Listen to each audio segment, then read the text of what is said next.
So we have with us Gennady Stolyarov II, President of the United Ooh. States Transhumanist Party. Chairman of Wow. the U.S. Transhumanist Party. But yes, it's good to speak with you again, Lev and Jules. And I have seen Steel Archer on this live stream as well. So greetings to Steel. As for the other Uh-oh. Oh no. on Yeah, the technology stream, is great, isn't it? Yes. How bad is your brain? I don't microchip? know just by looking at you whether you are transhumanists or anarcho-primitivists. So I would be curious how you would identify yourselves. So, Serpent Mound, I think you're identifying yourself for us at the moment. Gennady, you're familiar with Uncle Ted's work. Oh, yes. Unfortunately, I think everyone is familiar with his work. Well, what's your take on it, Gennady? Well, I think Ted Kaczynski is the logical conclusion of anarcho-primitivist philosophy, which is why anarcho-primitivism is, in my view, foolhardy and dangerous. I cannot think of a strain of thought which is more diametrically opposed to my own, because I stand for the advancement of technological civilization. I stand for radical life extension. Here is the book that I published in 2013, Death is Wrong, the illustrated children's book on indefinite human life extension. Technology is our solution out of this dreadful predicament. Do you believe in God?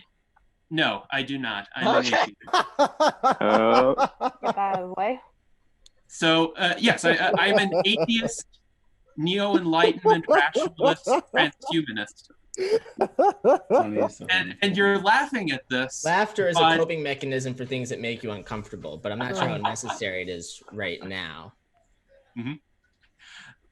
You see, we came onto this world, we evolved with certain severe flaws. Indeed, Thomas Hobbes was right. The state of nature is one where life is solitary, poor, nasty, brutish, and short. But we are rational beings. Fortunately, we evolved a pretty powerful brain and an ability to alter our external surroundings through the use of tools. And over successive millennia, over tens of thousands of generations that unfortunately have not gotten to where we are in history, we managed to scrape away at those limitations. And now we stand on the cusp of really being able to transcend them. Whereas before, humankind just had to cope with those limitations somehow and find a way forward through various myths or social arrangements or religions, now we can actually go for the big prize, which is overcoming death and disease, as well as the flaws of our own human psychology, and entering a new transhuman era, part of which is depicted in my Zoom background, which is a painting that I commissioned in 2017 called The City of New Anti-Death. Transhumanists believe in giving people a choice of how long they want to live, under what conditions, and part of that is morphological freedom, so the choice to determine in what form you exist to the extent that's technologically feasible, but also a choice of whether or not to embrace life-extending treatments. So there are going to be people who choose not to embrace these treatments, just like there are people today who choose not to embrace certain technologies. The Amish are actually not a perfect example because they do seek out modern medical treatment when they get sick, but they do reject a segment of 20th and 21st century technology. So nobody is saying their right to do so should be abridged in any way. Quite the contrary, transhumanists believe in the freedom of individual choice. Now, there are various other misconceptions that I would like to address. First of all, this idea that over time, the mind becomes more ossified or somehow less responsive to experience. That exists today because of biological aging. As the mind becomes more senesced, as the brain degenerates, it doesn't take in new information as much. It's not as neuroplastic anymore. If indefinite life extension occurs, you're not going to be frail and feeble and senesced all the time, because that's inherently incompatible with the goal of living longer. The only way one can live much further past the current documented maximum lifespan of 122 years is by becoming biologically and neurologically more youthful. So if you are neurologically more youthful, you have the brain plasticity of a younger person. And furthermore, neuroplasticity is not some phenomenon that decays at an immutable rate. It's a function of how you live your life, what new experiences you seek out. If you've ever been in a period of intense change in your life, time seems to pass more slowly because you're engaged in a lot more new types of activities, new experiences, new challenges. And that's even true today, unless one has some sort of degenerative brain condition.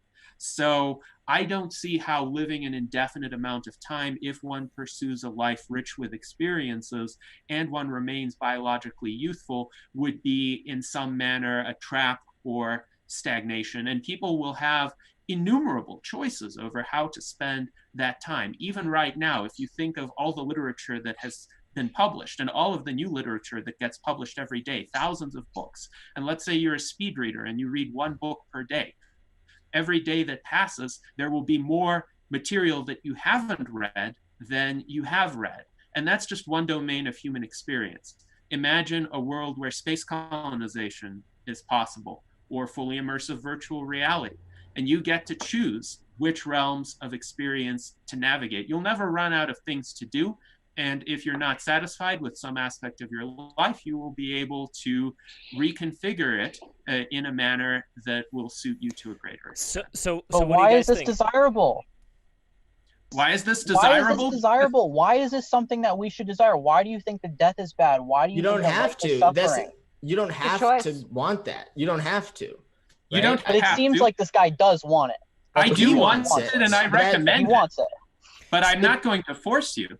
And that's the thing. Nobody is going to force you, but it should be a choice. I mean, you are forcing us because the manner in which that it takes to actually achieve this goal is essentially strangling the earth to such a degree that you might as well just, send people into fucking incinerators and just kill them off like one by one and just start, throwing oil everywhere. And Could just, you explain that no more? regard. Could you explain that more? Could you explain that more? How you come to that conclusion?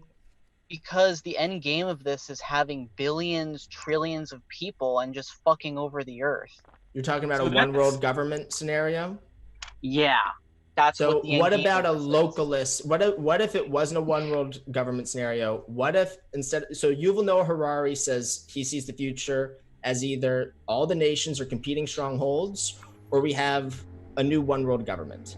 I think that's a false dichotomy. And I also think it's perverse language. I think you could have nations not as competing strongholds, but as nodes and quench points in a global network, more like a free market. And so if we look at how the Constitution was designed as a decentralizing document, and we look at what the purpose and intention of state rights is, if we have a localist movement in the directions that Gennady is talking about, people can vote with their feet.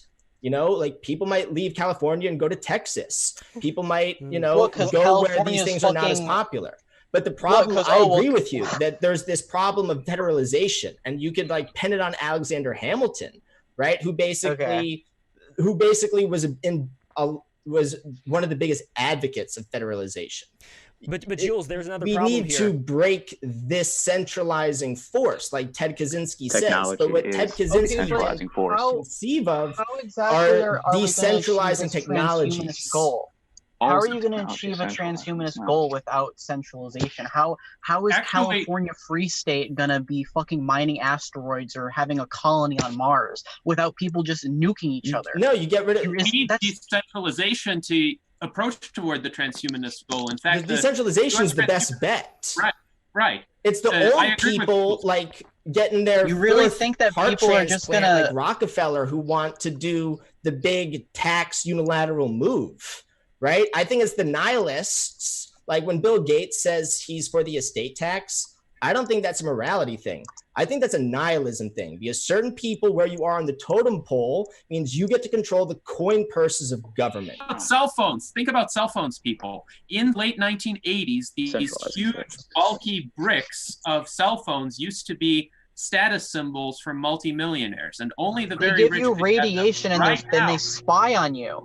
Right now, a subsistence farmer in sub-Saharan Africa can be spied on by the NSA. That's better cell phone than these multimillionaires had with their brick phones in the late 1980s. Why is it? Is that what life is about? So Gadgets? Is that what it's I about? want to teach Africans how to program JavaScript. But yes. Can I just I actually know of efforts to teach Africans how to program in various languges. I want to hear about that. I want to hear about that. Yeah. Yes. So there's an individual named Kelvin Ogba Dafiagor, and my friend Steele Archer interviewed him. I had the occasion to attend a virtual conference with him in April. It's the Transdisciplinary Agora for Future Discussions, and he is known as the AI evangelist of Africa. He's one of the most passionate advocates of technological progress. Like a great man. For me. And he runs a coding academy in Nigeria, even though sometimes his students don't have access to reliable internet connections. He still teaches them code. Sometimes he even teaches them programming languages using pen and paper, but they do learn, and he gets outstanding results. And this is an example of an individual who lives in a country with inadequate infrastructure, who sees what we have in the West and who sees what they're missing over there in Nigeria. And he wants this technology. He wants the technological advancement.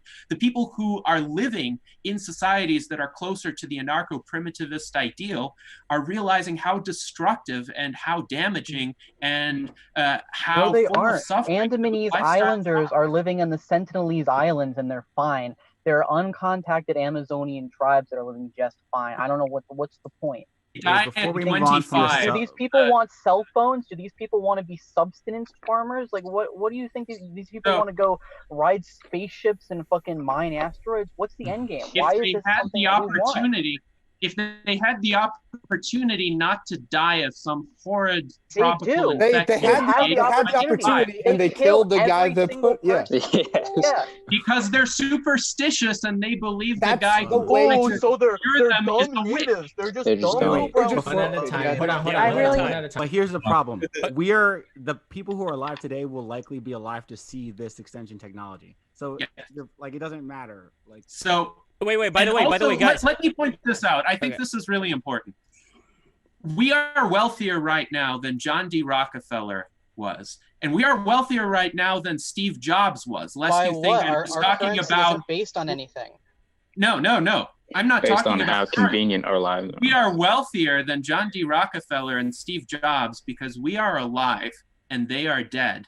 The mere fact of being alive puts us on a qualitatively higher plane in terms of wealth than the people who are not alive. Because the people who are not alive, they can't do anything. Okay, guys, all right. Hold on one second. Everybody.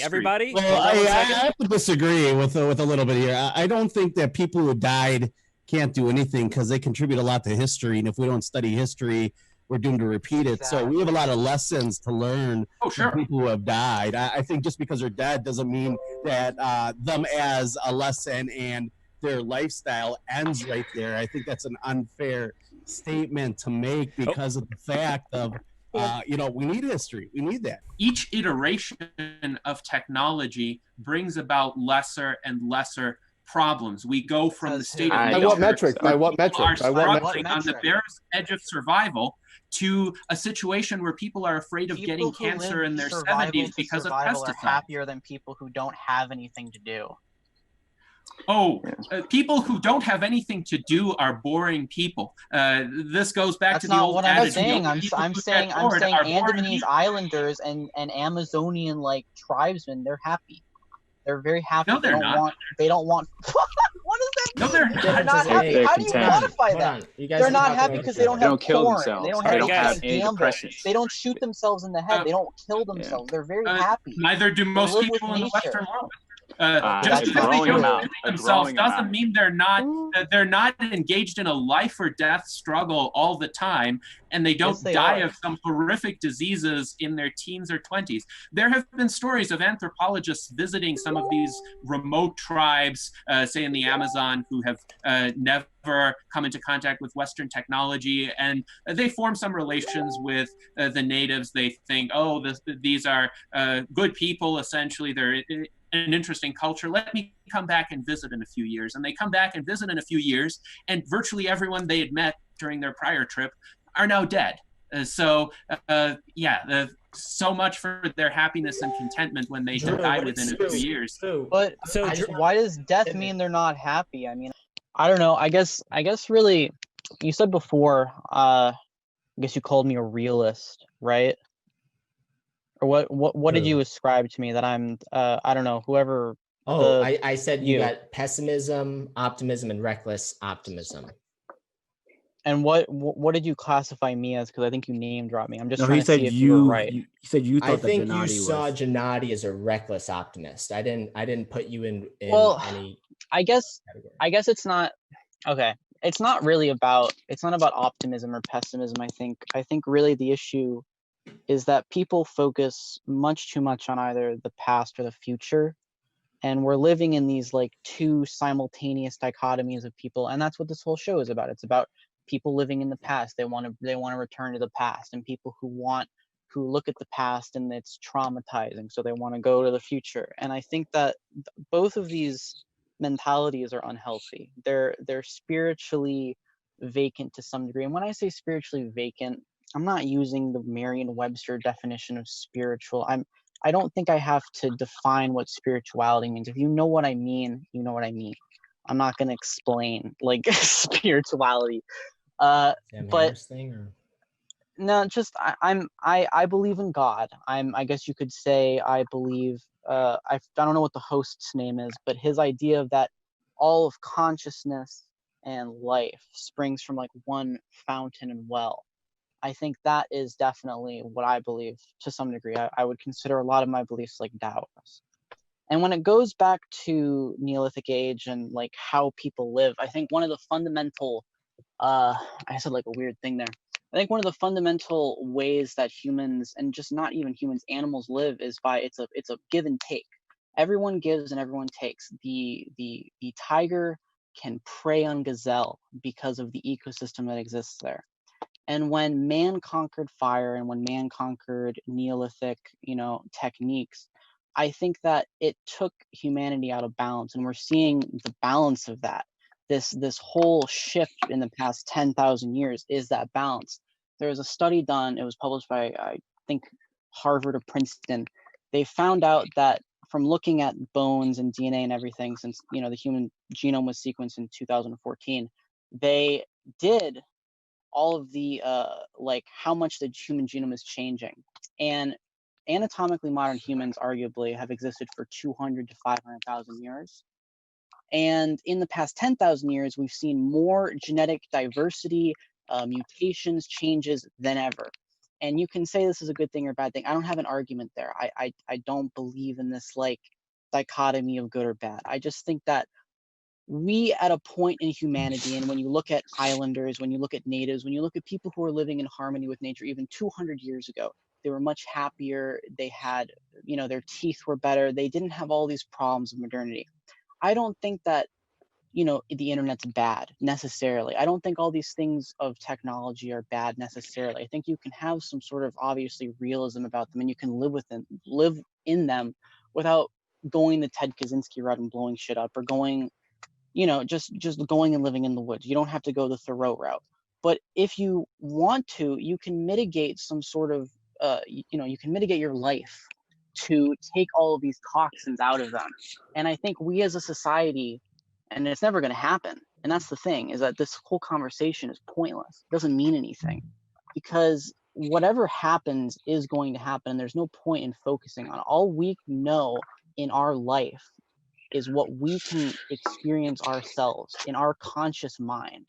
There's nothing outside of the mind. Nothing exists outside of what we are experiencing. So we need to make our existence better. And I think people who try to cling to this transhumanism are just scared of death, frankly. I don't think you should be scared of death, because if you look all around you, you can see that death and rebirth is a natural cycle. It's how the world works.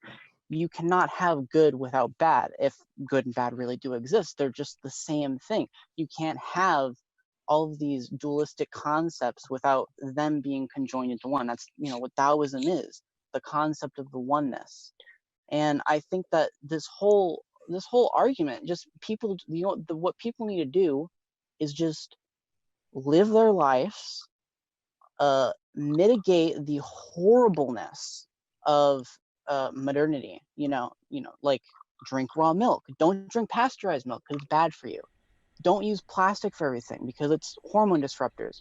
We have all this technology to know what technology is bad. That's a good thing, I guess, but it doesn't matter. None of this matters. All that matters is that you are happy, the people around you are happy, and you're not poisoning yourself. That's all that matters. And the whole argument of, should we vote ourselves into transhumanism? Should we vote ourselves into anarcho-primitivism? Both of these are like utopian ideals that are never going to happen. They're never going to come up. Whatever happens, the average person like you and me is going to be killed. Probably. We're all going to die. But our souls, our spirits will remain in the human spirit. We're going to reincarnate. This age is going to end and a new one will come. And that's just simply how it works. That's how everything works. It's like someone in winter being like, I don't think fall's ever going to happen again. You think fall's ever gonna? No, it's not. You're crazy. Everything is bound by cycles. That's the nature of reality, and I don't know. That's all I gotta say. Yes, I'm an adherent of cosmopolitan universalism, which means I believe there are universal human values and there's universal human values. Circumstantial attributes shouldn't matter in terms of your right to be respected as a human being, to have your rights respected, and for you to receive the benefit of compassion from rational and moral beings. Adam Smith wrote about that. He wrote about the circle of sympathy and how in more primitive societies, the circle of sympathy is very narrow. You typically care only about the people closest to you, your family, your tribe, etc. As civilizations become more advanced, as there's more commerce, as there's more technology, more economic development, the circles of sympathy expand until eventually, hopefully, they encompass the whole world. Or why? That's not going to happen unless there's one race. That's literally impossible. No. You cannot make that happen. It is completely impossible. How is race a fiction? Race is an invented concept used by some people. Then why can Europeans eat more sodium than Japanese people who go into like fucking shock from eating it? Why can Europeans eat more, or why can Japanese people eat more iodine than us? This has nothing to do with race. Some people absolutely has everything to do with race. It's a genetic hereditary trait. There's no gene for race. There's no set of genes for race. What are genetic clades? What are genetic clades? Particular traits can be found in all populations. What are haplogroups? Race is an invention of pseudoscientists who use the concept to justify. You're a fucking retard, dude. Okay, wait, hold on. Let's not do the name calling. Gennady, what do you think of haplogroups? Haplogroups? In what context? The concept they exist. They exist. That's not a justification for race. The fact is. Well, we could call it something else, but what would you call the difference in haplogroups? Let's say that we could apply. Subspecies of human being. We're subspecies of human being. If you want to use the word race, there are no subspecies. There's one human species. Yes, there is. Contemporary science, not your rantings. Contemporary science recognizes that we have one human species. There is no set of genes called race. There's no set of genes that codes for race. There are biological traits, but they're not tied to anything called race. We call them race because it's a physically observable phenomenon. We Yeah, have I mean, eye color, we have hair color, we have skin color. None of that and has why to do do black with race. people not have any of those? It has everything to do with race. What are you talking They're a about? different Any race. trait can be found in any Are group that's been Chihuahuas arbitrarily wolves? classified Are as a race. Chihuahuas wolves? Race is a pseudoscientific, Are oppressive fiction that is Chihuahuas used wolves? to justify tribal tension. Answer me. Are Chihuahuas wolves? No. So, Chihuahuas so, are so not. breeds exist? So breeds exist. Okay, so Breeds there are different exist types because of selective human. breeding took place. Okay, Because No, so there no. are Breeds different happen breeds of naturally, my human. guy. Red Breeds can wolves happen and gray naturally. wolves, are they both the same thing? red wolves and gray wolves? Yeah, is a brown bull and a polar bear the same thing? Tell me, because that's your argument. You're saying they're the same thing. Chihuahua is the same thing as No, wolves because they can breed together. you're arguing by analogy, but that's a logical fallacy. Okay, just because I don't care if Chihuahuas it's a and fucking wolves logical exist analogy, doesn't dude. I see mean with that my that own two extent of eyes. difference exists among humans. It's a lot. That's Fine. a How about complete this, Gennady? How non-sequitur. about this? I have a good scientific one close to humans. It's actually a human study. If you take people of different haplogroups, right, the further apart they are genetically, the more violent and like the more volatile the gene expression of their offspring is. Why is that? Why is that, Gennady? Why does that happen? No, I don't believe that for a moment. You don't have to believe it. This is a fact. This is a scientific fact literally confirmed by genetic studies. If You you're were just talking appealing to about authority, racist and now you don't want to pseudoscience appeal to from scientific alt-right authority. ideology, No. This is not a scientific fact. Wait. Okay, This is not pseudoscience. This is an actual study done by, reputable people that are not considered fringe or, whatever. Definitely This is legit. an actual study. Can you send Gennady the study in the chat, or Yeah, I can? Yeah. I'll find it. Give me 1 second. I'll find it. But it basically says that gene expression, when the two mates are genetically distant, the offspring have a volatile gene expression, and this is actually observable in humans as well. Or rather, this was observed in humans, which is the basis of this study. I think you're misinterpreting something. If it was an actual scientific study, there is nothing in science that suggests that. Here, I'm going to give you a very simple book to read. It's not very long, so you'll manage. It's called 10,000 Year Explosion, and it goes into this extremely sort of basically, and you'll understand everything. It's all there. It explained the first chapter. You don't even have to finish the book. It's explained in the first chapter how this works and what the studies they use to get to this. And the funniest thing is when they released that book, they were vilified. Then 2014 comes around and the gene, like the sequencing of the human genome actually goes ahead and supports it even further. Yeah, you're literally the people. This is who the say that basis race don't of exist. breeds. Human breeds are a thing. Exactly, they exist, and they're called. We can just call them race. It doesn't. You don't have to play this semantics game where race isn't real, but tiny little breeds of humans that clade in different genetic things and show up on PCA maps are real, but they're not actually race. Like what the fuck does it matter what term you're using? You can't just like. I understand that if you go on the Wikipedia page and you look at race, it says it's pseudoscience. That's not an argument. That's not even what race is. Like I understand even if you go to the anthropologist community, like their website, I forget what it's like, the Anthropologist Association, they say that race is a pseudoscience. Are they geneticists? No, they're not geneticists. The human genome was completely sequenced in 2014, and since then we have had study after study after study confirming what anthropologists in the 18th, 19th, and 20th century knew, that race is a real thing. There is no gene for race. There's no set of genes for race. What do you mean there's no gene for race? Those anthropologists from the 18th and 19th century, the eugenicists, they were pseudoscientists. They were Tell me how they were pseudoscientists. Justify oppression. Look, Explain it.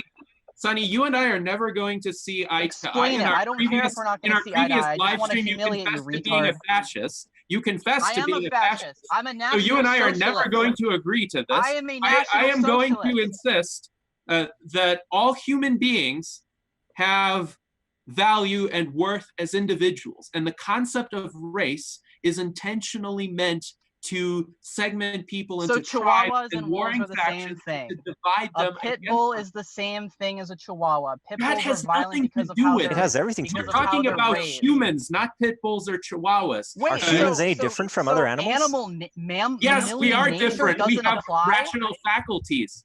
No, we have volitional consciousness. All animals have rational faculties. we're not like different from animals. This idea that you guys have, I don't know where it comes from, that we're somehow so far different and removed from animals. Evolution is a natural process. It's slow, it's wasteful, it's cruel. It kills 99.9% of not just all individuals, but all species that ever existed. And it is not a moral system. Evolution has been a fact of life, but it's not a fact that we evolution isn't nature mean isn't moral? moral.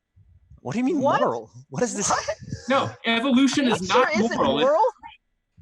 Evolution is cruel. Evolution destroys individuals. What you're proposing is trans evolution. You're still proposing evolution. I'm proposing that humans take charge of their own evolution, which they've been doing forever. All Yes, animals take charge of their absolutely. own evolution. Are you like mentally incapacitated? I don't understand your point. No, I am talking about intentional evolution of the individual. Humans have been doing intentional evolution of the individual their entire history. Yes, they have. That's called technology. That's why It's not even about technology. People have been implicit transhumanists for a long time. It's just reactionaries like yourself refuse I'm not to a recognize reactionary. that because I'm a futurist. You insist on pigeonholing people into racial and ethnic categories. You're the one pigeonholing me now because you're calling me a reactionary when I'm a futurist. How are you a futurist and yet you believe in this concept of race, which was used because to race is classify and real. stratify Every you? color has its place and ethnic home for every race. If you support Zionism, you are accepting that there is a distinct ethnic group that deserves to exist.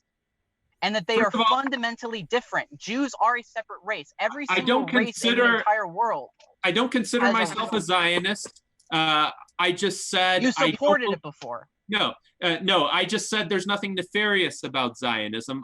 So there's nothing nefarious about ethnic groups claiming that they're their own ethnic group. Race is just a catch-all term for ethnic group. What you're actually going against is a pedantry that everyone likes to do, where they talk about 19th and 20th century anthropologists' definition of race, which I'm going to be honest, as Legit and I have said, is not correct because we've moved past there.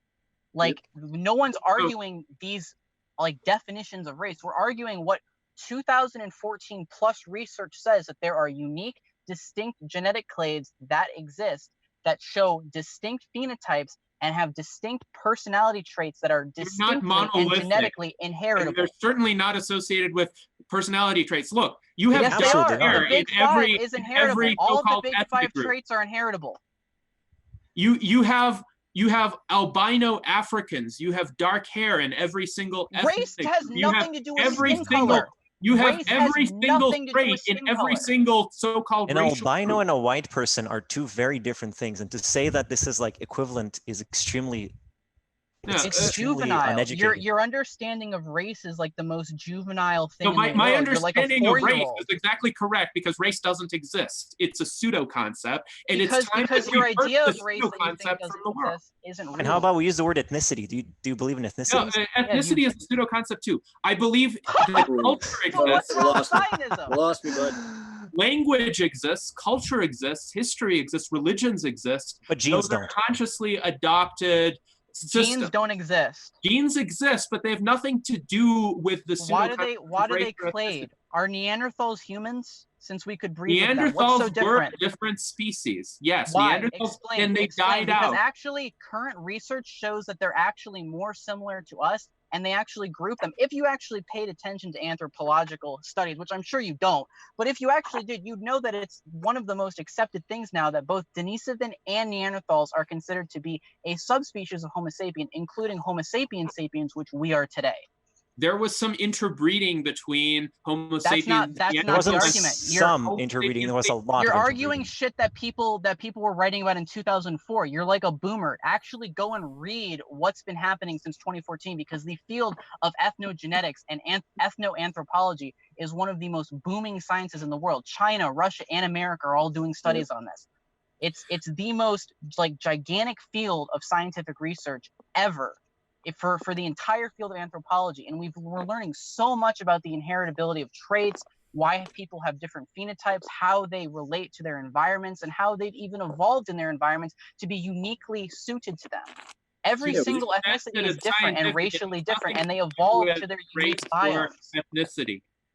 Real science, if it's being done in the field you describe, will not come to the conclusions that are quite ideologically motivated. There's no ideology. Explain to me how a Khoisan and a Siberian are the same thing. Okay, look, your ideology. No, don't tell me to look. Don't tell me to look. Don't change the subject. How your are ideology and is to Siberian use the same the concepts of race and ethnicity to justify fascism, because you've confessed to being a fascist. I am a this fascist, is what fascists have done throughout history. They have used race and ethnicity to classify some people as inferior and others as inferior. And that's just as bad as what these writers I'm not saying anyone's inferior. I'm actually saying the opposite. What you're saying is that they're inferior because people that don't make it to your transhumanist level are going to be swept off the map by your world that you want to No, they're not. The world that I want to usher into is where we recognize everyone's differences. Before you came in on this live stream, I explicitly stated there is room in a civilized society for people who don't adopt the technology. Yeah, but last time you didn't agree with that. Last time you said that Amazonian people should be forced into society. You actually no, I didn't say that. I said yes, I said they led miserable. I said they led miserable lives, and they would want to benefit from technology. Ask anyone living in the Amazon if they're having a miserable life. They'll tell you they're having a blast. They're dead before they're able to tell you that. What I was saying during the last live stream was anthropologists who visited those societies and they met various people, they formed some sorts of pleasant interactions with them. Then they left, they came back a few years hence, and almost everyone they knew were dead of some dread disease that probably killed them in their 20s or earlier. So it's not a happy life. It's a life of constant struggle. It's a life of constant hardship. It's not. You're projecting your first world biases. You're projecting your first world biases. You are the literal definition of the white man's burden. You are the definition of that. No, look, I want to give people the choice to benefit from scientific and technological advancements to the extent that they as individuals consider it proper and justified to do so. And I believe it will benefit their lives to adopt certain advances. If they choose not to, I'm not going to force them. But I think overwhelmingly in a technological society, people will choose to harness its benefits to live longer, to live in a manner that maximizes their pursuit of opportunities. I'm an individualist, and I believe that every human being should have access to these advances, no matter what their skin color, no matter what their ancestry, no matter what their genetics, and concepts like race or ethnicity serve to hold people down. Now, I'm not saying there's no difference in culture or language or religion. Yes, there are differences of that sort, and they matter because they condition how people think, how people view themselves. Okay, but your argument is resting on the fact that ethnicity doesn't exist, and it does exist. So I'm really trying to understand. Made up. I mean, how is it made up? Were there Russian Russian studies are made up then? Okay. Dude. Were there Russians in the 3rd millennium BC? No, because there was no nation state called Russia. What the fuck are you talking about? In the 3rd millennium but there was BC, they were something called the R1 Slavic. bloodline, which is still visible in modern Russians. So what are you talking about? Slavics. Ethnicities form and multiply into different new ethnicities. Like 3,000 years ago, you're looking at like Proto-Slavics, Are social constructs. The people who are called Russians now, they're genetic constructs that are also informed by cultural reality. They both refer to one another. So, Russia is especially a good example because it's been overrun by so many people throughout history. So the people who are called Russians today, they have ancestry from Scandinavia, they have ancestry from Rome, they have ancestry from Mongolia, they have ancestry from the Byzantine Empire. So what? They're still Caucasians. You're just naming a bunch of so they are now their own ethnicity. You're just naming a bunch of Indo-European people and saying, see, race doesn't exist. Once the Tsars of Russia consolidated power, they created an entity that they called Russia, and they defined a national identity in order to kind of give some unifying... No, they didn't. The people called themselves Russian. The people called themselves the Rus is an old concept. Well, it goes before the it wasn't invented by some Tsarists. It does go back to the Kievan Rus, but to the point that Sonny was talking about, if we take the people that Gennady was referring to, like the people who were living in Norway and so on, or the Germans, if you go back far enough, eventually those branches end up meeting. So yes, absolutely. So from what I'm understanding, the Yamnaya horizon. From what I'm understanding, this conversation has to do with if all these branches keep meeting and meeting and meeting, eventually are you going to have branches, even though these branches also end up meeting at a certain point, being so, let's say, far away from each other that there are certain attributes that each branch has that is its own special thing. And not to say that one is any higher or lower than the other, but then... Yeah, no one is saying that any of these groups are better or worse. We're just acknowledging the differences. And it's funny because it's only white Westerners who have this mentality where they look down on native people of other places. And these native people definitely believe in race. I don't know if you've ever talked to any of them, but Black people definitely believe in race. Latinos definitely believe in race and ethnicity. It's only white people that have the privilege to actually believe that their race is the standard, their ethnicity is the standard, and that everyone can achieve their level of civility. Here we go with privilege again. Look, this isn't about privilege. This is about individuals either having opportunity or not having opportunity. And I believe each individual should have the opportunity to improve his, her, or its life to the extent that individual desires. That doesn't have to do with race. Classifications standing. There's nothing arbitrary about race. It is arbitrary because it serves you haven't made a to limit point. some people's We've proven that it's real. So I don't know why. No, you haven't. No, you're you an haven't. ideological person. You're bound by ideology, and you can't. You are the ideological person who claims to be a fascist. I don't do politics. I will keep I don't reminding do politics. I'm a fascist because I believe that nature is law. I believe that nature can oppress people sometimes, and How that can it people, oppress and individuals have inherent worth because it tries to kill them through a myriad. What's wrong with death? Death is wrong because death snuffs out the irreplaceable individual universe. Did you read that in a book? What's the book you read that in? Look, it's not about a book. It's about wanting to live as an individual. Reincarnation is real. Every single culture in the entire world except Abrahamics believe in reincarnation. Look, I'm not going to argue with you about reincarnation because you should. Wait, actually, Sonny, some Jews do believe in reincarnation as well. If you get into the mysticism, that is true. Yeah, it's actually interesting. There's like a Jewish idea of the time not being a cycle, but kind of like a spiral. That's a very interesting concept.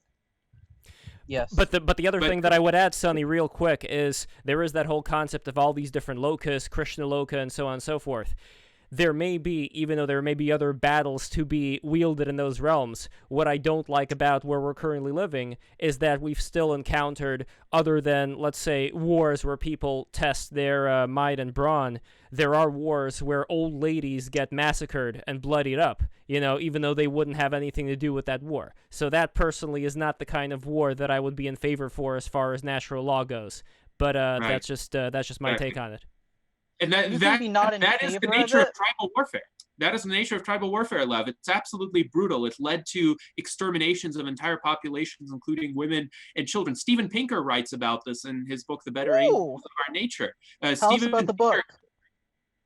Steven Pinker characterized tribal warfare as having death rates of approximately 50%. That's compared to, say, 3% in World War II for the entirety of humanity. So even though more people in absolute numbers died in World War II, in terms of the relative brutality, the Paleolithic tribal wars were far, far worse. There was a lot less humanity. There was a lot less concern for innocent life. Can you define humanity?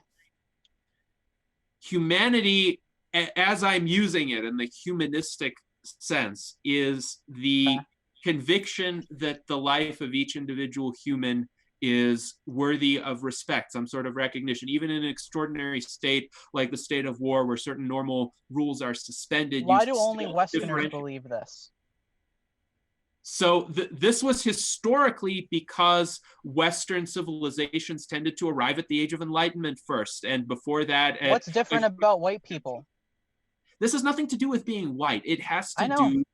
Just answer the question. What's different about white people? It has to do with these ideas having been arrived at first in certain parts of the world. Do you know that Africans have a trait in them that inhibits MAOI expression that makes them more violent, and it's been proven in studies? What's different about that? Did you know they have lower levels of empathy?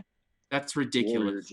That's not ridiculous. That's actually a fact. By saying that, did you know that the big five personality is genetically the racist underpinnings of their advocacy for race? I don't think having less empathy is a bad thing. So I actually didn't make any sort of moral judgment there. You made the moral judgment. Maybe you're the racist, because I'm just simply stating a fact about reality. I've met plenty of Africans who will say, of course we have less empathy. Africa is a manly continent, and we fight for what we believe in because we're not pussies like Westerners. But you didn't think that when I said they had less empathy. You thought I was making a racial-based judgment on them and saying that they're inferior. Why is that? What about your philosophy makes you think that instantly? Like, because you were making a racially based judgment. Because it's true, and they'll admit it. Not a judgment. He just stated a fact. You're the one who keeps asserting that the pseudoscience is true. Ethnicities are real. They're proven. You can't just keep saying it's pseudoscience over and over. No, they're not. They're power constructs designed to achieve in-group cohesion and distinction of the in-group vis-a-vis the out-group. They're used by governments and they're used by ideologues to achieve. Okay, well, you said they're used by ideologues and governments. That's a really interesting point that you bring up, because the Andamanese Islanders don't have a government. They are a completely tribalistic people, and they kill anyone that doesn't look like them that comes to the island. Why is that? Who made them do that? Because as I said earlier, their circle of sympathy is very narrow. Adam Smith explained this in the 18th century. They don't consider anyone outside of their tribal group to be of the same caliber as them in terms of being worthy. You mean they don't consider them to be the same ethnicity, the same race? They don't consider them to be worthy of life or respect in any sense. So they think of these outsiders. Why? What's different? What's different about them? Because they're wrong. They're wrong to think that way. What makes them wrong? I think it's they fail to recognize objective characteristics of human beings, which are we are more fundamentally similar than we are different. Well, look, by our biology, we are more fundamentally similar than we are different, and those similarities render us worthy. Okay, so using your argument, let's go back to my analogy before. Is a Chihuahua the same as a pit bull? That has nothing to do with humans. Yes, it does. It has everything to do with it, because we're mammals. Other animals doesn't mean there are subspecies of humans. That's They're just not like subspecies, bro. Breeds aren't subspecies. They're breeds, and there are breeds of human. There are some plants that are 100 feet taller than other plants. Does that mean there are some humans who are 100 feet taller than other humans? That's the exact same type of argument you're making. No, that's reasoning by extremely analogy retarded is what you logically fallacious. The disparities aren't that large. Look, Dunbar's number is what you were hinting at before, right? The idea that after a certain number, you stop seeing humans as other people that actually have thoughts and feelings and empathy, and they can just be a foreign entity that is attempting to take something from you or attempting to interact with you in some way that doesn't matter. So if they live or die, doesn't matter. Everybody's Dunbar number is a little bit bigger, a little bit smaller. Some people say it's cultural, some people say it's racial. I think it's kind of a mix of both. Personally, I tend to agree that race or ethnicity do exist merely from a medical standpoint. I can't give the same heart medication to two different members of two different races, even if they're the same age or the same activity level. So I think that to some degree, it's like the idea of epigenetics and genetic memory also imply that race exists, because it takes a very long time for any of us to be here. Our ancestors had to go through a lot of shit for us to be here. And a lot of what they went through lives on in a lot of our behaviors. Now, I do think blood memory is real. You can MK Ultra somebody into believing anything. If you get somebody young enough, you can teach them anything.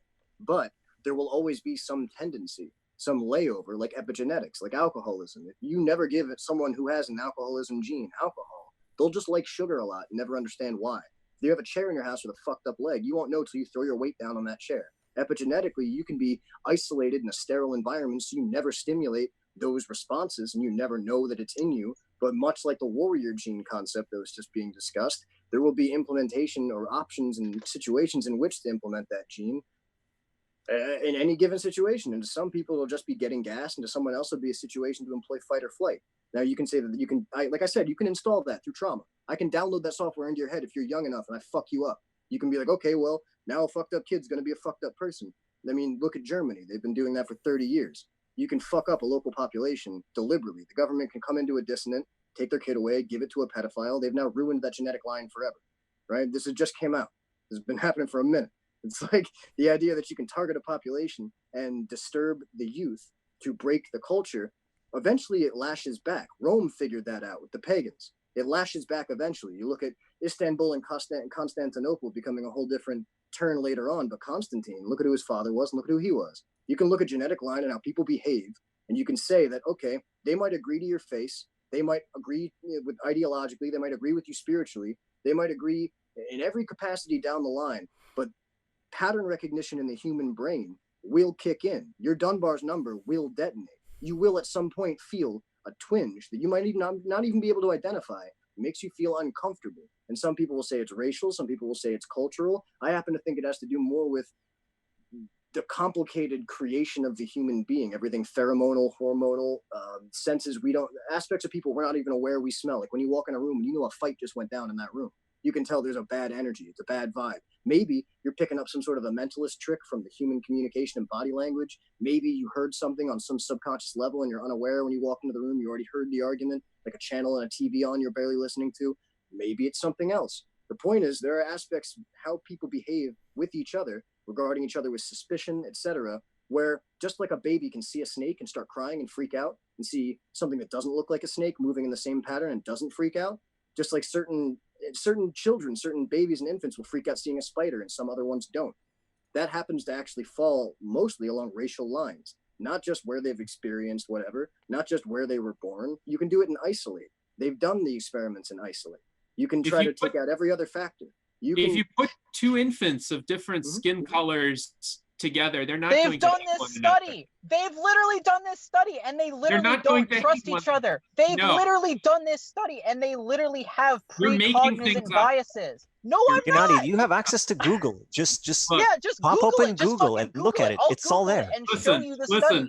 Genetic differences exist, but race and ethnicity are fictions. Of course, we have different genotypes. You're saying they're fictions because they're abstractions. By that logic, I can say that transhumanism is a fiction. I can say that anything that's abstract that relates to a real thing is fiction.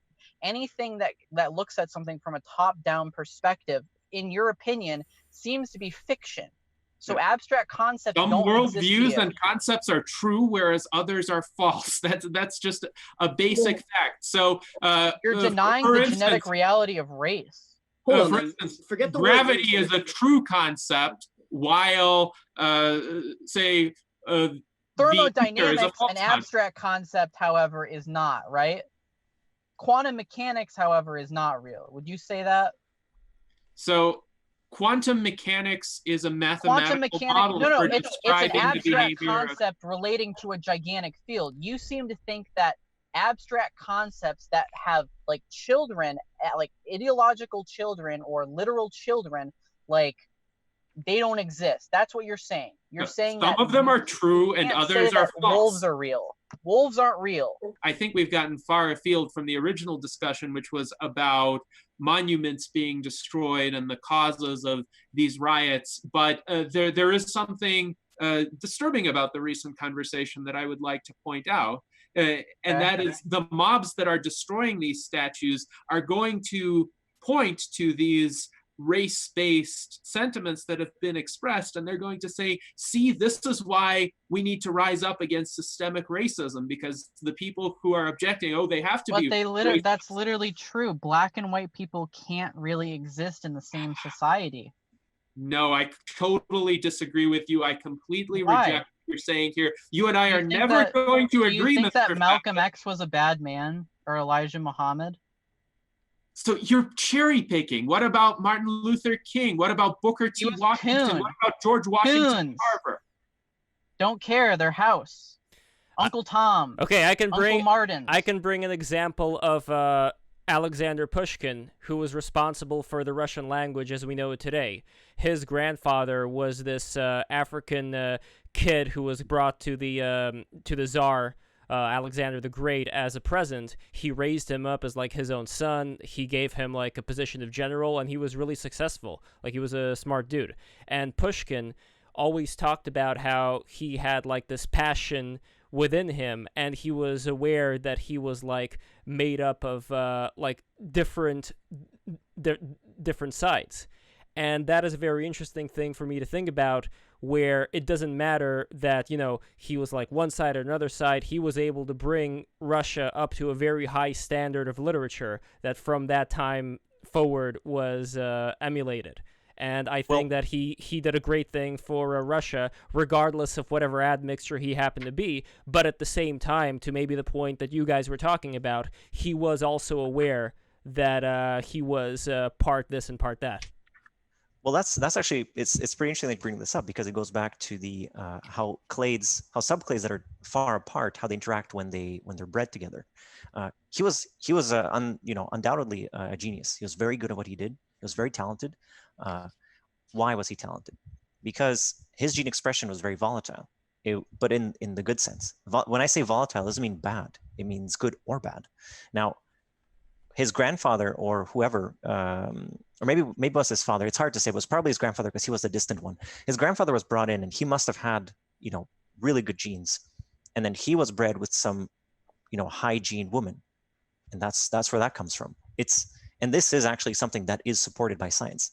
Now, if they brought, a subpar male, and they bred them with a subpar female, the Pushkin that was born, a generation after that would be a drooling retard. You're assuming that genetic determinism is total and all-encompassing. I believe in free will, as I've said before. Genes may influence phenotype. They may influence certain constraints, like some people will never be pro basketball players. Yeah, they set up your limitations, and they set up your potential. They don't influence choice. So no matter who your parents were, no matter where you came from, no matter what your phenotype, you have a choice this instant how you're going to act, whether you're going to act constructively or destructively. And with technology, the effects of those choices are amplified. So you can chart your own destiny. You can become extremely creative, productive, successful at a wide array of fields of endeavor, or you can become a delinquent. And it's all a matter of what you as an individual choose to do. Your genes do not become your destiny. You determine your own destiny. That is the Enlightenment worldview. That's the humanist view. That's the transhumanist view. And the transhumanist view takes it further by saying you can use technology to overcome even the inherent biological limitations of death and disease and suffering. And I agree, medically, if you have a different genotype from someone else, you might need a different treatment for a particular condition. That's why personalized medicine is so important. That's why it's important to have rapid, low-cost genome sequencing, so that each individual can have his or her genome available for inspection, analyze what sorts of genetic diseases he or she is vulnerable to, what kinds of drugs might work better or shouldn't be used, what side effects are likely. All of that is valid, but it's not a statement about human worth. Your genetics are a limitation placed upon you by an impersonal and cruel process called evolution, which needs to be superseded by conscious human agency, which is it's not cruel at all. It's just how it is. Here's my final thoughts on this matter, and I really appreciate everybody sticking around here. This was an amazing discussion, and for those who are watching right now that have not done so yet, please subscribe. I've said it before, I'm going to say it again. I'm sure not all of you have subscribed yet, so please subscribe and help us grow this thing. I really appreciate all of you being here. Now, I'd say that the difference between maybe okay, so that being said, same thing for anybody else that's like on the outskirts who would want to, with their heart and soul, contribute to a great civilization instead of having it go to hell in a handbasket. So whoever wants to apply for that. And as far as all the other things, I am not that knowledgeable in it. I mean, the things that you guys were talking about right now, I would be very interested in looking at all these studies, and I think Gennady, regardless of however you look at Sunny right now, if the study itself is legitimate, if it's something worth looking at, if you look at it and say, okay, there is something here, then I think in the spirit of science, these things should be looked at regardless of whatever intention you think the person that's giving you those studies has for the future. I mean, if I read the study, I'll share with you my exact thoughts about the study by reference to its contents. That's something I would do with any piece of writing, essentially. You know what genetic distance is? Genetic distance as in how genetically different one organism is from another? Mm-hmm. Okay. Do you understand what PCA maps are and what clades are? Genetic clades? So explain your view of these concepts. Okay, a genetic clade is when a group of people cluster together genetically because they all share similar genotypes. You can compare genetic distance between two groups by comparing their genotypes and their similarity because we all have a common ancestor. It's the same way we do it with dogs. It's the same way we do it with birds. It's the same way we do it with all animals that exist. We compare their genetic distance by comparing their genotypes to other groups in the same taxa that have or family or whatever, that have those same genotypes. So you can compare the genetic distance between a Frenchman to a pygmy in the Congolese jungle. And wouldn't you believe it's actually more genetically distant than maybe the difference between a Chihuahua or a wolf. Now, why is that? Are you saying these aren't the same thing? I really feel as though your belief here is completely ideological. It's not based in science at all. First of all, while certainly there could be genetic distance, especially among isolated populations, it would be a non sequitur to say that ergo humans have different subspecies. No, I didn't say they have different subspecies. I'm more genetically distant. I'm more genetically distant from you than I am from my cousins. So what? That doesn't mean we're part of different tribes. We're part of different tribes. Everything has different layers to it. It's like a family tree. I don't really understand how you don't understand the concept of like basic evolution. Just because there's differential distance doesn't mean there are these rigid classifications called races or ethnicities that you get to. What about breeds? What about breed and clade? Do you agree with the concept of genetic clades that cluster together? Are you just arguing over the semantics of the words because you find them ideological? Historically, some people have clustered together and have tended to breed with one another, but that has always been porous. There have always been great migrations of people. I'm not saying there hasn't been great migrations. No one is saying that every single none of this is ever every single European group that exists is a mixture of steppe people and Neolithic people and Mesolithic people. There's still a unique culture because they have that family tree. If I have 5 great grandparents and you have 5 great grandparents, right?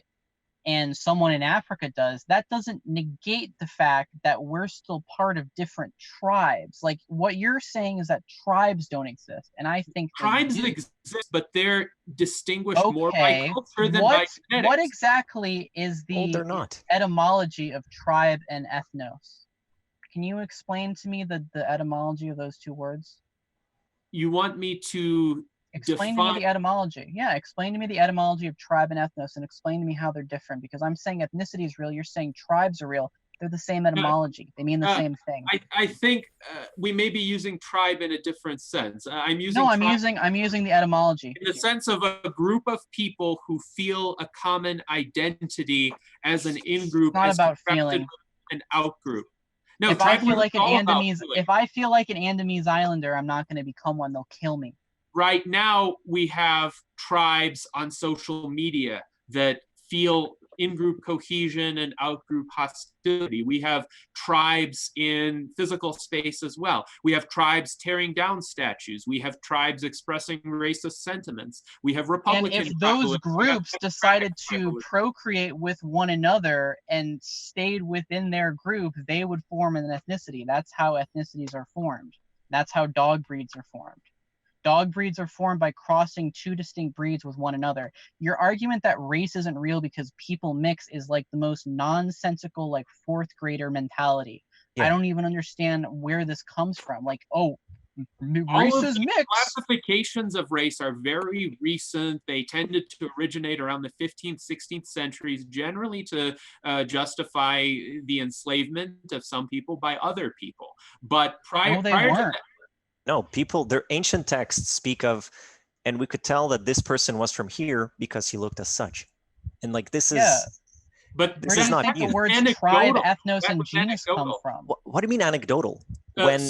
So they made certain observations about a particular individual. Okay, so he looks like he's from the north. Okay, so what? That doesn't mean they were classifying that person as being a qualitatively different kind. You should look into the Arab, I guess you could call them anthropologists of the Golden Age in Baghdad. They were actually very, very candid in how they wrote about the peoples they saw and how they classified them. The Romans did that too, but not as well. You'll see, this is not a new concept. Too. Tacitus did it. Herodotus did it. Absolutely. It's just that the Arabs did it in a very, very structured way, which is quite interesting. They characterized people in certain parts of the world that they visited or heard secondhand accounts of, but it wasn't that kind of rigid classification system. No one's saying it's a rigid classification. You're just straw manning. Your entire argument has just been a straw man. I would like to say that there is I would say there's definitely a link between race and culture, merely because if you travel back that same genetic line of how things are learned and how they're passed down, some invisibly, epigenetically, some through memory that's stimulated only through sense, if you catch the smell, others if you don't. If those things can be established and passed down to the point that they've changed our physical appearances this drastically over millennia, I don't think it's that far of a stretch to say that some cultural behaviors like agreeing to a monarch, agreeing to a state, or living in states of rebellion, living in states of constant violence, these will be natural inherited traits. It's why some people are incredibly smart, and you look at their great-great-grandparents were incredibly smart. Some people are incredibly stupid, and their great-great-grandparents were incredibly stupid. And you, unfortunately, that could be cultural too. You could pass down certain. It's not. Intelligence is not cultural. No, there's actual like genetic evidence that it's passed down by the matrilineal line. If your mother is smart, you'll be smart. If your mother's a dumb bitch, you'll be a dumb idiot. Like, that's how it works. My mom is very smart. Good. I can tell your mom is really smart. If your mom is smart, she would have raised a smart child because she would have imparted certain. No, she wouldn't. No. Intelligence is based on immutable factors. What you are doing is conflating cognitive ability is actually you're a genetic determinist who thinks people can be shackled by something they didn't choose, and you're using that as a justification to keep certain people down. And no, I'm not. I haven't seen that justification yet. I haven't seen what I will say. Yeah, you're just straw manning. No. You confess to being a fascist, so of course. So what? Look, hold on. I didn't know my mother. My mother didn't raise me. She set up franchise families and bailed when I was a kid. I'm not stupid. It's evident. So that theory that you just presented, I just shot through. You raised yourself. You improved yourself despite your very difficult past. You made a conscious decision that you will not live that way, that you will live better. That's why you are where you are right now. Would I have been able to do that without the genes I have now? If I didn't come from a great set of strong genetic predetermining factors, would I not have? Would I have still had the capability? I don't think so. Your genes made it possible for you to do terrible things and then made it possible for you to do noble things. So it's clear that your genes didn't determine your destiny, your choices did. I mean, Tim probably has the warrior gene. That's observable. I mean, by his own admission. Well, for example, you have somebody like the writer Chekhov, whose family was serfs. So at least as far as it being passed down through familial lines in the short term, you could have generations of Russians who were serfs, and then someone like Chekhov just comes out, which is why I would be very careful in judging people as a whole in whatever state they happen to be in. There's always going to be outliers. Just because they're serfs doesn't mean they're stupid. That's another thing that needs to be remembered. Yeah. Your like social caste has no, only at formation of the caste system does it actually have like that sort of separation. Afterwards, it changes because as people breed, gene expression keeps on progressing. That's a fact.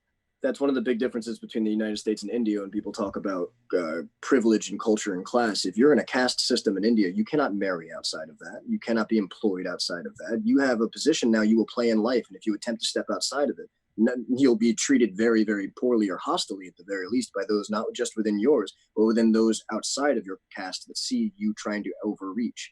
And that's not to mention all the other geopolitical struggles they're going through there ideologically with Islam rushing through and Chinese and everything else. But you start to see a lot of problems where people are born believing that they are to be expected to behave a certain way, and they will never try to go beyond that. And if they ever do, it'll solely be to destroy or either self-destruct or to lash out at the system instead of say, well, I mean, you see them come to America, but a lot of the Indians that come to America, they tend to be very anti-Western government because it's easy to get mad at something beyond yourself. It's not like all of them, but a lot culturally, that intersection doesn't tend to breed a lot of happy folks. I see a lot of angry Indian feminists, a lot of angry Indian liberals. I mean, Dinesh D'Souza, I don't know if he's Indian or not, but he's one of the only examples I can think of someone from that area that is very vehemently right-wing, even if his points are kind of shitty. So the caste system is an example of exactly the kind of oppressive construct that I would strongly denounce. I think the British were right in doing away with the caste system. Gandhi and Nehru were right in seeking to abolish it. The colonialists were right in enforcing colonial rule. System was making a comeback recently in India, and that's a great tragedy. A lot of people come to the United States and to other Western countries to escape the caste system, and good for them for doing that. But I will say, caste is exactly the kind of artificial concept like race or ethnicity, which we in the Western world rightly reject because it's arbitrary. It's designed. We don't rightly reject. America's founding documents specifically say America's for free white people. No, America's founding documents say it does. Yes, it does. No, they say all men. It defines men as free white landowning males.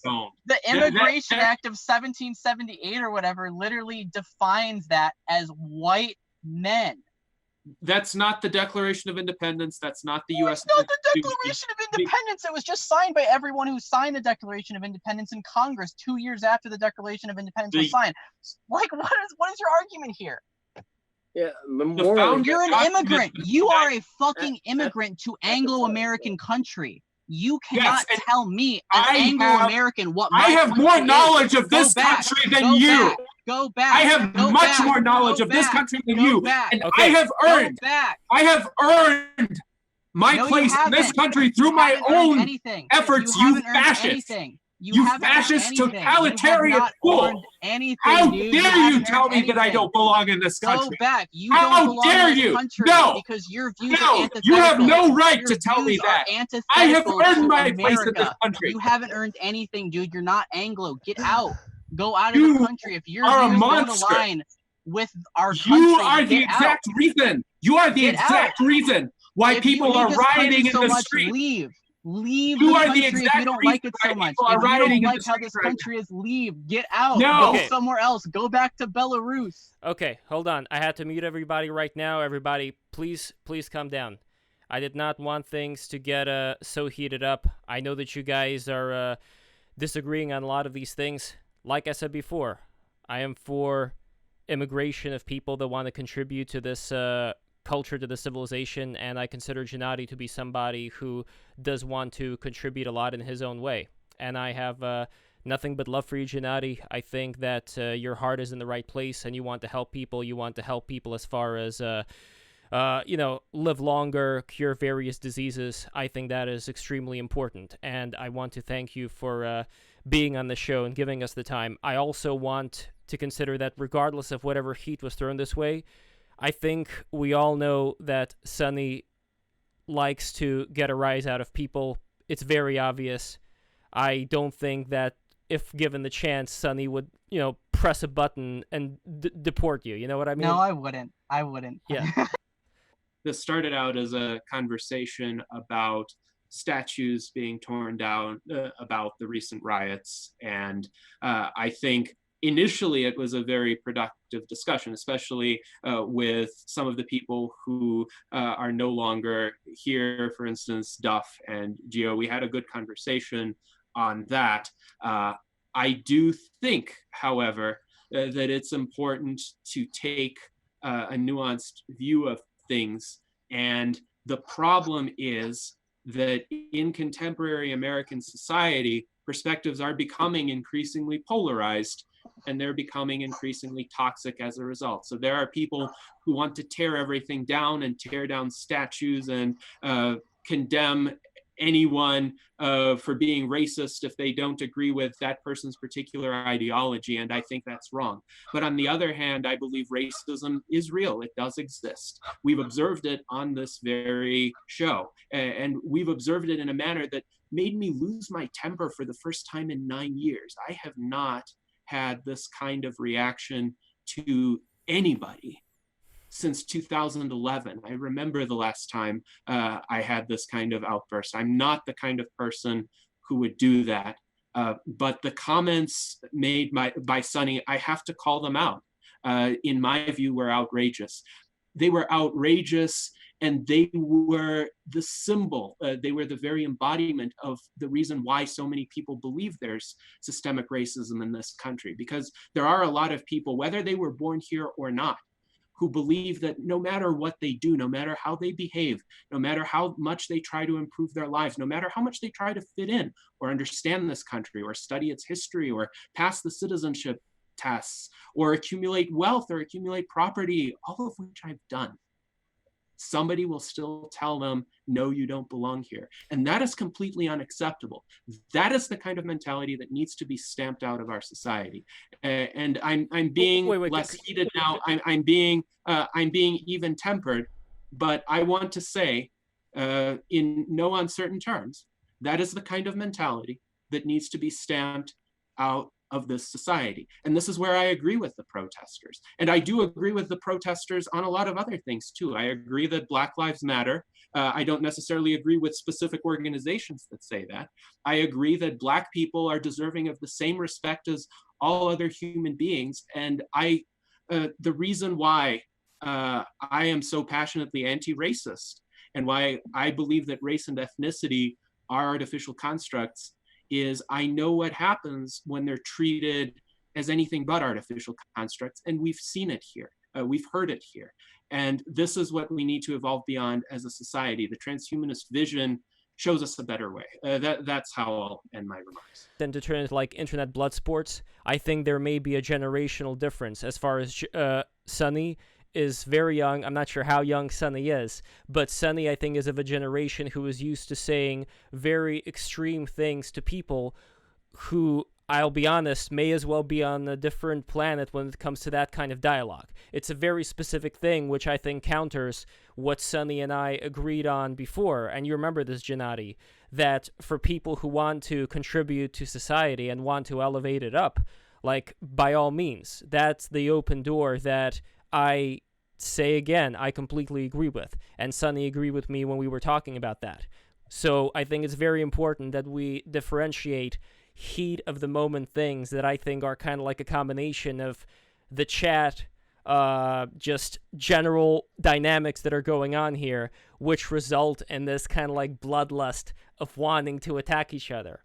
But at the same time, because we did agree on those things, I think that that is also important to keep in mind, that when having these very controversial conversations about race, that I in no way think that Sunny, and the chat may disagree, whatever, I in no way think that Sunny is going to put on a Hugo Boss suit anytime soon and do something horrible.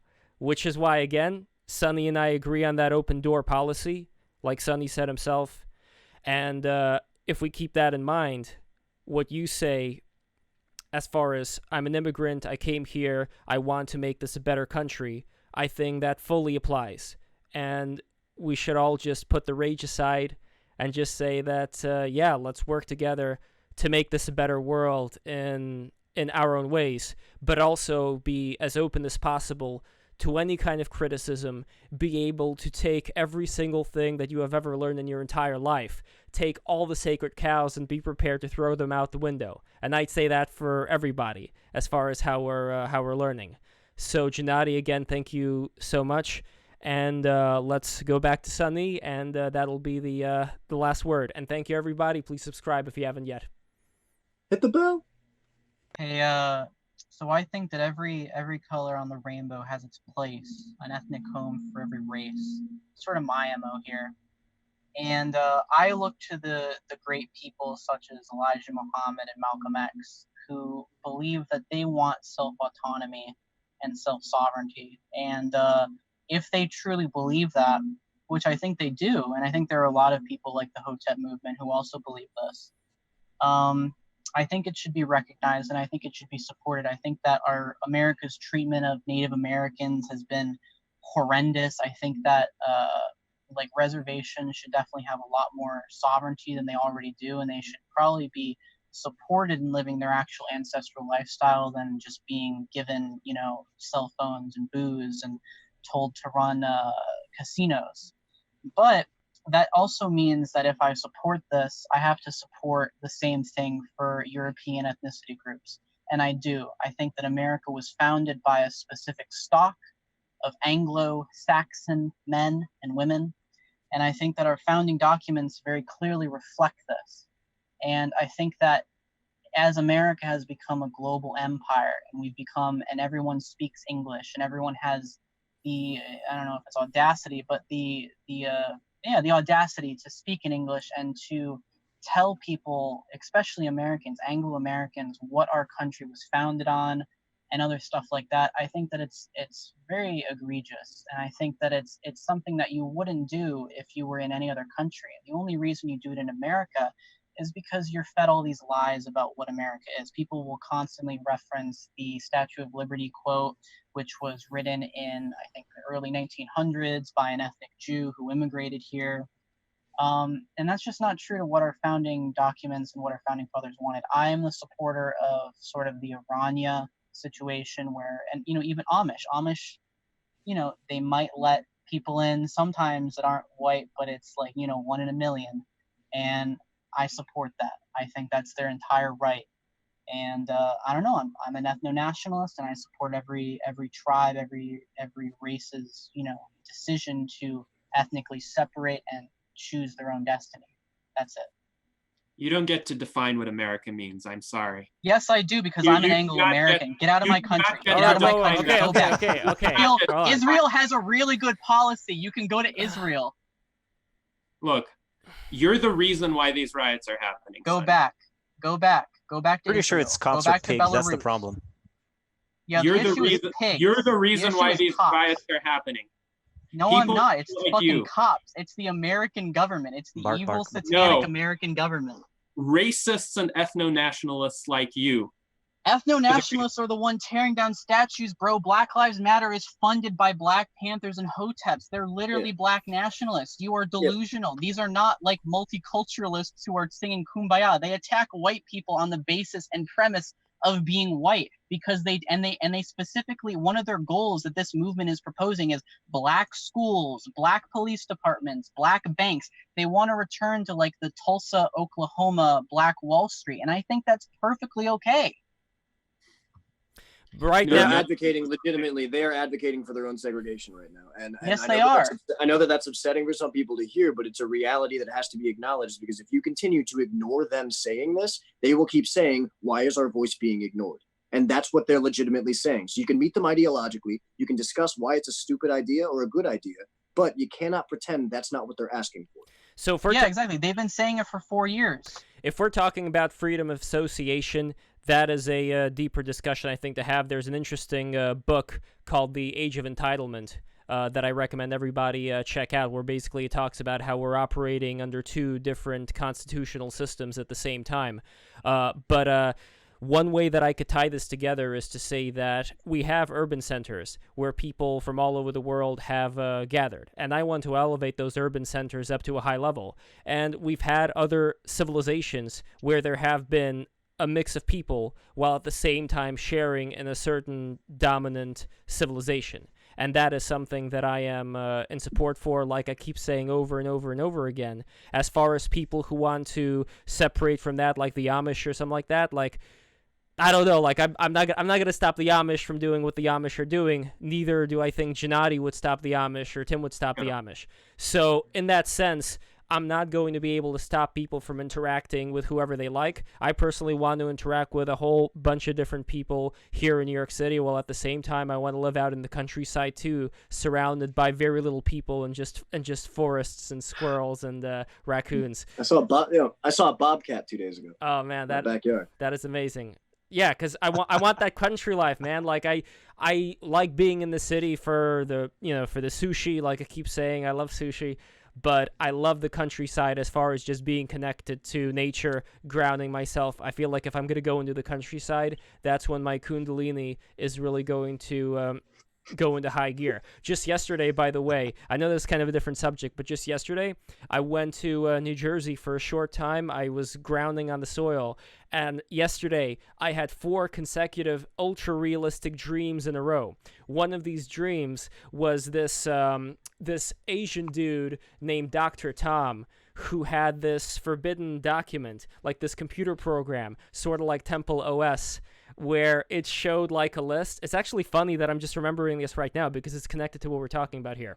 He showed a list of like genetic code of people and of animals and of everything, but you can browse this thing by genetic code. You could also browse it by like familial history, like who was the father and the mother of whoever else. And it was just like this really, really long document.